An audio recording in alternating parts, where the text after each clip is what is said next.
Hey, this is Ciderhelm. If you're watching this, you've probably already heard of Vainglory, but you may not be sure exactly what kind of game it is. Let's bring you up to speed. So, what exactly is Vainglory? Put simply, it's a battle between two teams. Each team has its own base, and each base protects a massive crystal called the Vein. When a team destroys the enemy's Vein, that team wins the game. Between each base is a long pathway called the Lane.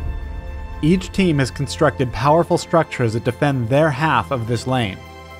These turrets deal a lot of damage and can take a serious beating, which means players cannot destroy these without assistance.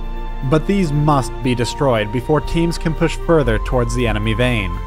To achieve this, each team automatically recruits minions that will march down the lane, fighting enemies and turrets along their path.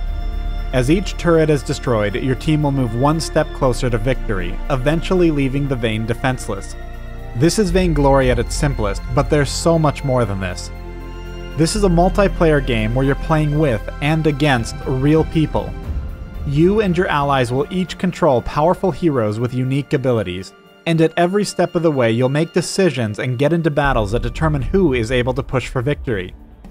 This is a fighting game. You'll engage in epic skirmishes and team battles for domination and power. Every battle you fight will be unique, with its own balance of heroes, playing styles, and maneuvering. This is a strategy game. There are critical areas around the map where you'll make real decisions that affect the match. You'll use tactics to flank and ambush your opponents and gain an edge over them. And this is a skill game. Mastering your hero and your environment will allow you to crush your opponents. We here at Super Evil Megacorp love that you are interested in our game, and we invite you to join us on this journey.